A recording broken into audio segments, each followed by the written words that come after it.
what would you say like are signs of like that this like you may be in patterns of a trauma bond or in a relationship that's more like trauma bond? What do you see? Well, I mean, I would say like, especially if you are in the dating, like if you're dating, sometimes we choose men that you take the lead. You take the lead. Like we lose our voice. Like I think that's one of the ones you don't know how to find your voice, or you're afraid to find your voice because you're afraid that the relationship may go like sour. You know what I mean? Mm-hmm. Try to explain a little bit better. Like you're choosing a partner who just taking the lead. They're like you're afraid to speak up. You're afraid to set your boundaries. Maybe you don't know what those boundaries are, but you're afraid to set boundaries, and you just go with the flow. Yeah. And I don't. That's not a good thing to just go with the flow. Right. You should be able to set boundaries. You should be able to say what you want and what you don't want, how this has worked, how this hasn't worked.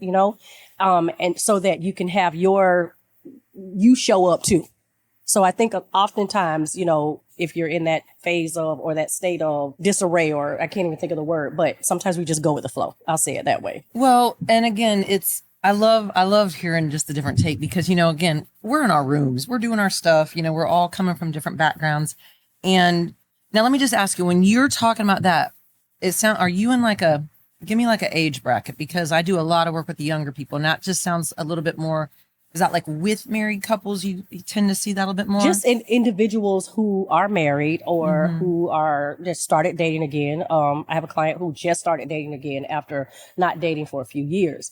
And she was telling me, she was like, I don't know what to say. Like, I don't want to be too much. So I pull back a little bit. I don't want to run him off. So I pull back a little bit. Now, let me ask real quick, what do you say? Because I know exactly what I say. I say show up and be who you are. Okay. Show up and be who you are. Set your boundaries. Listen to what his boundaries is. Compromise a little bit, give or take a little bit, but don't lose yourself because you've lost yourself in other relationships. Because we've talked, you've lost yourself in so many different relationships. So, and now it's your time to show up because you've done the work the last couple of years.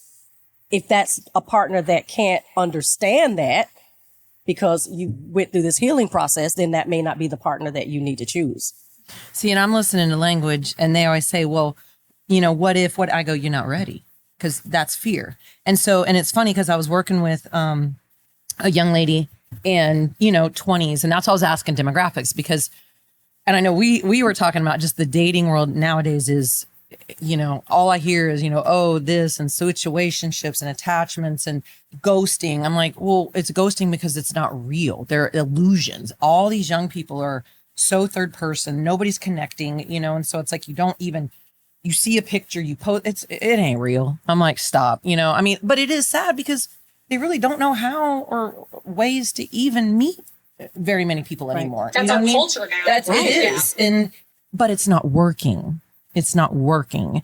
And, we're seeing, constant just change over change. And I'm like, but again, I go, and I was working with this young lady and this I thought was really goes where you are. Because a lot of my, is they're always laughing because first thing they say again is like, yeah, well, but what if, and I just say, you're not ready, because what if is fear. And anytime you lead with fear, because however you start a relationship is the way you're going to have to keep a relationship. You start with what if they don't, well, then you're not ready because you're already looking for validation from somebody else. I go, instead of saying, what if we said, even if, and this is the thing, even if this date doesn't go well, even if this isn't my person, even if I'm terrified and my shoe breaks and whatever, I get food poisoning, I'm going to show up for me instead of absolutely. What if he's not okay? What if she wants too much? What if it doesn't matter, because when you see what if, that's when you're putting so much power into somebody else. Why? Right. Because wherever you put your power, you put your energy. Absolutely. And so when you say even if, too, when you're ready, when you've healed, you know what I mean? But again, remember, you can't heal relationally individually. So that's what I'm saying. When you show up, it's, well, even if I'm showing up because I want a good relationship and I'm still struggling, but you know what? Even if this one is not right, I'm getting closer. and I'm learning more. And you're going to be okay. And I'm going to be Mhm. okay, Mhm. you know? And that's what I'm saying. So a lot of even with that language is just the what if, Of well, we course. can what if ourselves to death, you know? But again, it's like, even if this is not great, Because it may not be great. and it may be great, but then Yep, you go, it and may be. even if it's 70%, Mhm. I'm going to sit back and take a pause and, you know, but that's what I'm saying. Just changing that in your brain, you walk in showing up because it's about you. Right. It's not I about, it agree doesn't with that. matter. That's why I say show up for you. Right. Be you.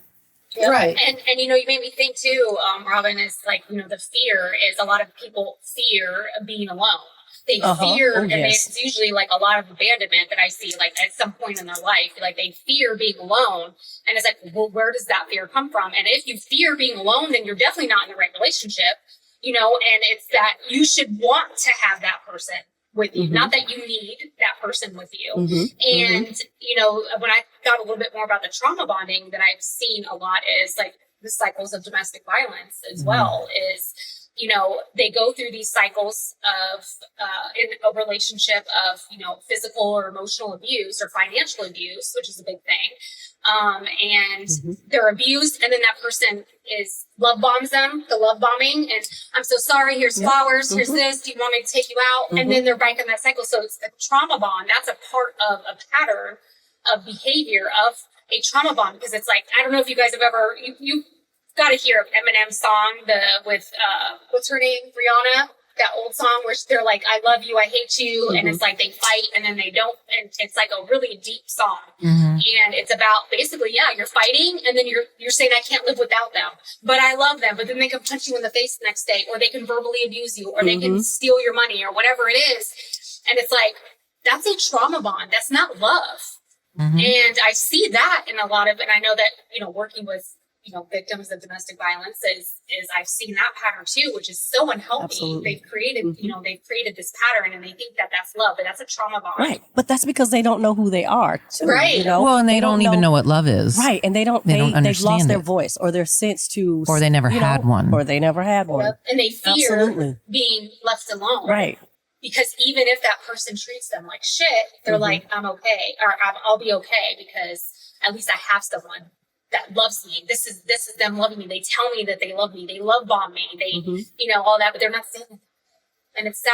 Well, and it's also when we go back to development and the psychosocial development of, you know, and we have the power and control wheel. I know, you know, you use that when we talk about it. And this is where, and I mean, sometimes, you know, it's heartbreaking when I have teens or, you know, and you know, the family, you know, like I said, I do a lot with the family systems and you know what's going on in the family. And then you'll have a young person or even, you know, whatever. And they go, well, at least he didn't hit me.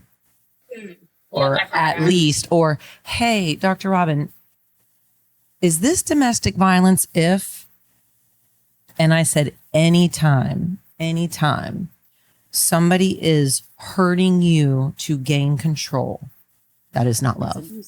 That's abuse. That's- Yep. It is abuse. And here's the thing. And so we're talking about relationships. And of course, we're talking about, you know, intimate, interpersonal, and, you know, but there's friendships and there's, you know, parents. And anytime it's, you know, yes. And I'm always that too, is like, okay, they may love you. And I'm not going to tell you they don't. I'm not going to tell you how, you know, but are they operating from that? Because, you know, and then I go, okay, what is love? Because again, we go, okay, love and fear. And I know I've said this before, present the same. Fear is behavior change, and then we attach emotions to it. And so a lot of times we don't understand what is fear, what is love, because we always go to that, you know? And so it's like when somebody doesn't even understand and they go, but he did this or she said that.